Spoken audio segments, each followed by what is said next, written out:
Jack Ma waa nin dadka intooda badan u yaqaanaan Alibaba. Waa nin ka mid ah dadka ugu taajirsan ee adduunka. Muuqaalka waxaan kaga hadli doonaa taariikh nololeedka kooban ee Jack Ma. Jack Ma waxa uu dhashay 10 September 1964. Waa ganacsade reer China ah oo mutawaadic ah. Waana aasaasaha iyo madaxweynaha kooxda Alibaba Group ee ka shaqeysa ganacsiga online-ka. Jack Ma wuxuu ku dhashay magaalada Hangzhou, koonfurta bari ee Shiinaha. Familigiisa waxa uu ka kooban yahay 3 qofood, wiil ka weyn iyo sidoo kale gabar ka yar. Jack Ma markuu ahaa 12 jir wuxuu xiisayn jiray barashada luqadda Ingiriiska, wuxuuna bilaabay inuu tago hoteelada ku yaala magaaladiisa si uu dalxiisayaasha u hago. Jack Ma oo shaqadan si bilaash ah u qabanaya muddo la 8 sano, wuxuu bilaabay inuu maktub ama waraaqad kula shaqeysto qoys reer Australian ah. In muddaha kadib qoyskaas ayuu wuxuu ka helay invitation ama casuumaad, wuxuuna booqday dalka Australia oo ay ku sugnaayeen qoyska invitationka uu ka helay. Aadista uu aaday Australia ayaa waxay u noqotay ama u horsatay in adduunyada iyo bulshada dhinac kale ka dheer ka soo fiiriyo. Markii uu yaraa, Jack Ma waxa uu codsiyo badan oo shaqo ah ka dalbaday goobo badan oo ku yaala magaaladiisa, waxaana ka mid ahaa laanta KFC ee magaaladiisa. Waxa uu shaqo codsiga ka wada gudbiyeen iyagoo ah 24 qofood, 23 qof ka mid ah waa la soo aqbalay. waxa uu noqday shakhsi kaliya loo qaadan shaqada laanta KFC ee magaaladiisa. Jack Ma taakali kuma koobnaan guuldarooyinkiisa nolosha. imtixaan waliba uu galo ama tijaabo walba uu sameeyo mid ugu horeysay uu ku dhici jiray, waxaana ka mid ahaa imtixaanka uu galay dugsiga hoose kii ugu horeeyay waa uu ku dhacay, sidaas la mid imtixaanka dugsiga dhexena sidoo kale uu ku dhacay. halka kali kuma koobnaa guuldarooyinkiisa bilowga noloshiisa. sidoo kale markuu damcay inuu jaamacad bilowbo, imtixaankii ugu horeeyay waa uu ku dhacay. sidoo kale markii isku dayay tijaabadii labaadna waa uu ku guuldareystay. markii saddexaad ayuuna ku guuleystay. markii uu ku guuleystay imtixaanka jaamacadda waxa uu bilaabay inuu barto kulliyadda macallinimada Ingiriiska taa oo yaraantiis xiisayn jiray. waxa uu qalan jibiyay sanadka markuu ahaa 1988. isla sanadkaas gudihiisa waxa uu bilaabay inuu macallin ka noqdo jaamacad maxalli ah. muddo ah markii uu macallin ahaa jaamacadda Hangzhou waa iska dayay. Jack Ma oo aan wax dan ah ka lahayn kombiyuutarada iyo internetka ilaa iyo sanadka markuu ahaa 1995 markii uu aaday Seattle, halkaas uu u tagay inuu tarjumaan u noqdo shirkadaha Shiinaha ugu waaweyn. Jack Ma markaas wuxuu gartay muhiimadda ay leedahay internetka, wuxuuna aaday dalka Ameerika kaasoo xilligaas kaga horumarsanaa isticmaalka internetka, halkaasoo in badan ka soo cilmiyeystay isticmaalka internetka.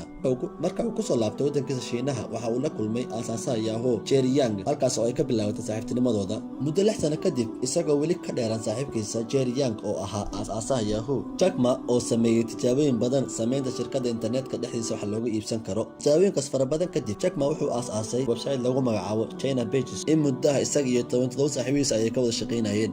isagii saaxiibadii markay arkeen horumarka ay sameeyeen, sidoo kale waxa ay go'aansadeen inay sameeyaan shirkad caalamka oo dhan wax lagu iibsan karo. waxa ayna ku guuleystay inay asaasaan website lagu magacaabo Alibaba sanadka markuu ahaa 1999.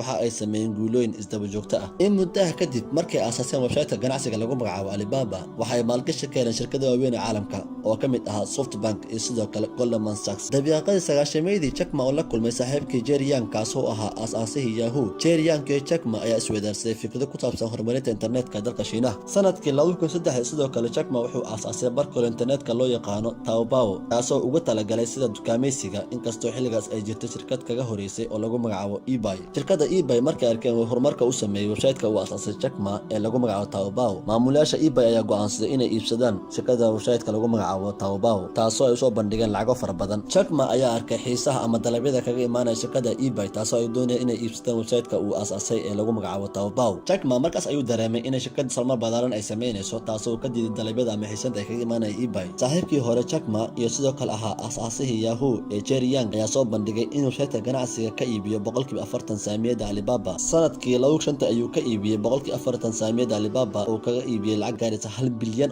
Jack Ma wuxuu ahaa aasaasaha iyo maamulaha shirkadda Alibaba laga soo bilaabo bilowgii shirkadda ilaa iyo 2013. 19 bishii September 2014, Alibaba waxa ay bixiyeen hadiyad ugu ballaaneed ee dadweynaha oo dhan, iyadoo ay bixisay lacag gaaraysa $24.7 bilyan dadweynaha New York Stocks. shakhsigan ka soo hadlay oo ahaa Jack Ma oo ay Soomaali intooda badan ay u yaqaanaan Alibaba ayaa haatan lagu tiriyaa maalqabeennada caalamka ee faraha lagu tiriyo, kaasoo leh lacag gaaraysa $40 bilyan oo Mareykan. sida ay noogu muuqatay taariikh nololeedka Jack Ma ama Alibaba hadda u taqaan ayaa la inooga baahay inay cashar ka qaadano, taasoo la inooga baahan yahay dadaal adag iyo sidoo kale guulal badan, taasoo aan ku gaari karno higsiga ama hadafka aan leenahay mustaqbalka nolosha. sidoo kale waxaan kaliya rabaa inaan idin soo xasuusiyo ama aan isxasuusino garashada ay muhiimadda ay leedahay waxaan rabaa inaan sameyno, taasoo aan kusoo gabagabayn doono fariin unoo reebay ninkaan ka hadlayna taariikh nololeedkiisa. Jack Ma oo xilligan inta badan dadka uu ku dhiirigeliyo inay guul gaaraan ama dadaal ay sameeyeen, kaasoo uu ka mid ah hadallada uu sheegay haddii aan wax wanaagsan oo taqaano waxay rabto inay sameyso, mid kale anaga mid ah ayaa qaraaci kara 10 koox kale oo ka badan.